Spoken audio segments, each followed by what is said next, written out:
If you think that you would be getting news because you're hooked up in groups, check this out. Keep asking for proof, but nobody seems to notice the overall death rate was lower despite more suicides and overdoses. Still, no one noticed what happened at the courts in Alberta that led to the restrictions being lifted. It has nothing to do with the emergency rooms having room. They've been empty the whole time and nobody noticed a thing. P.S. Winnipeg has a lot to hide when it comes to this virus, and so do the Manitoba board that licenses our doctors. Like, where did they get that fancy building from? And who was in there prior to them? That would rock a few careers. Where's the investigation? See? Denied that I could put that on there, even though I live in Winnipeg. Yeah, my name is Matt Edwards. My oldest child just completed kindergarten at Hayden Meadows, so this was really my first year paying attention to the inner workings of a school district. I'm here to address the topic of lying because most people don't like liars, and I take great offense to being lied to. And it's something that my wife and I have been discussing with our own children. Our two oldest, 6 and 4, are beginning to understand. The CDC admits that they have never isolated the virus. Interesting. We cannot force someone to hear a message that they are not ready to receive, but we must never underestimate the power of planting a seed. And we must also not underestimate the power of censorship when just a few people can say no to even this one. What's wrong with this one? Nothing. So that was StJames community.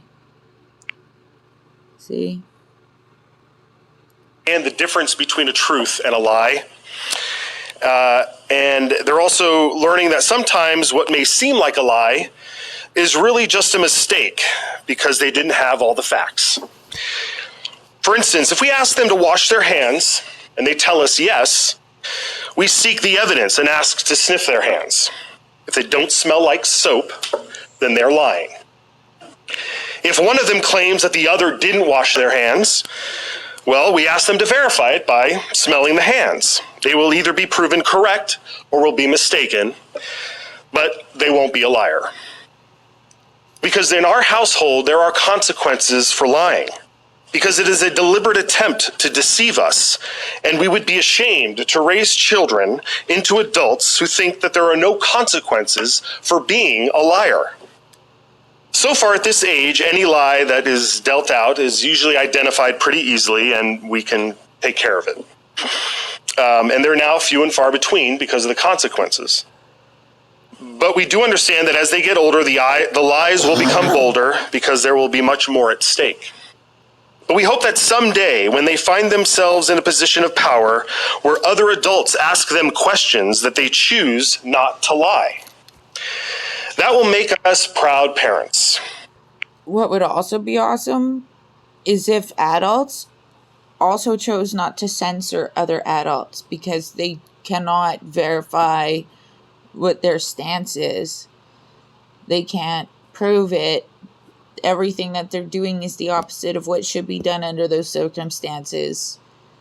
Using a photocopier as a test is a big thing.